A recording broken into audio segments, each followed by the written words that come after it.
I'm making a roux here with 2 tablespoons of bird's custard mix, 2 tablespoons of sugar. I use organic sugar, and a little bit of milk.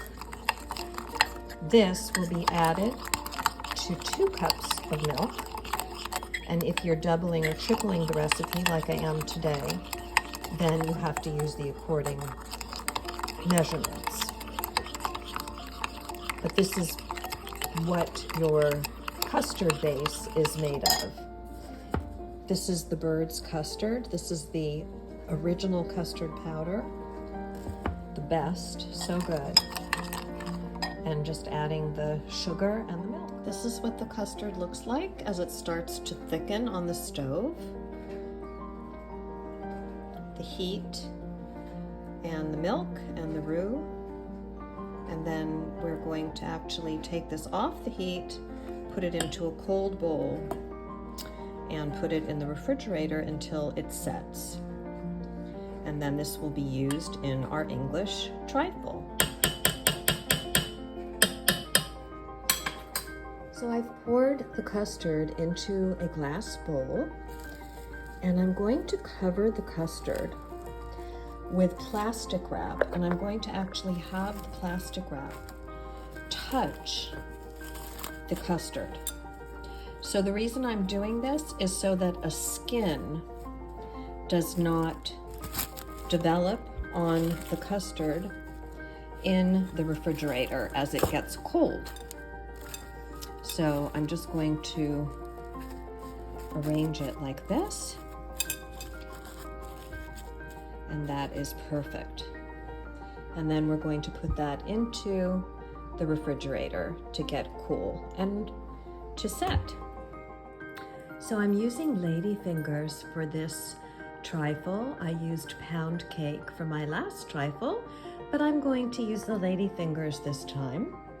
And as you can see, they come in strips, and they actually come apart like this. So what I'm going to do is take my jam and spread the jam on the side of the ladyfingers first. Place the first layer of ladyfingers spread with jam into my glass trifle dish. Okay, the next thing that I'm going to do is I'm going to put some fresh berries onto the trifle before I pour some cream sherry on. I like the berries to go on first so that they can actually soak up the sherry along with the cake, with the ladyfingers, and macerate in the liqueur. So I'm using fresh raspberries, fresh blackberries, and some blueberries. Also going to be using canned fruit cocktail.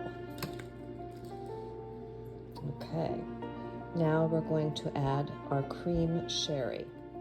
So here goes the cream sherry. My mother likes a lot of cream sherry on her trifle, so I'm going to be a bit generous, and that will macerate beautifully. Now I'm going to add some fruit cocktail. Okay, so here comes the fruit cocktail.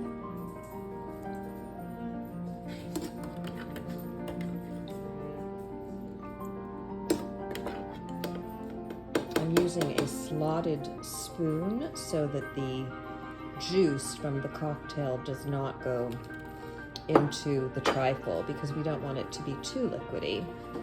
Next, I'm going to add a layer of my custard. Okay, here comes the custard.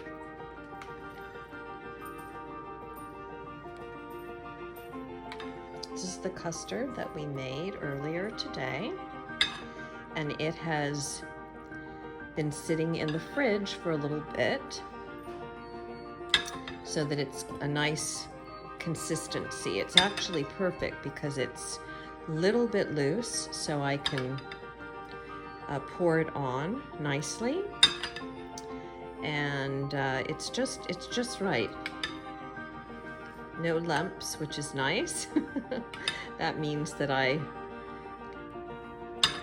stirred my roux adequately so that it didn't leave any lumps.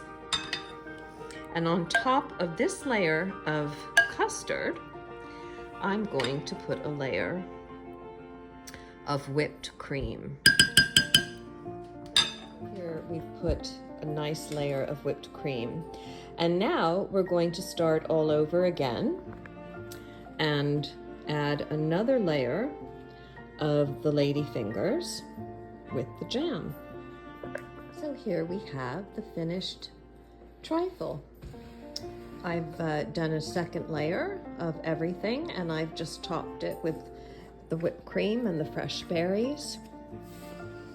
You can see here it's really lovely looking. It's a pudding dessert.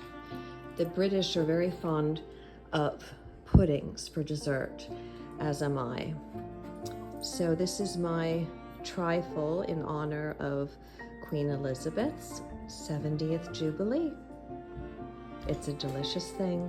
Andrea Norman, Twigs and Things.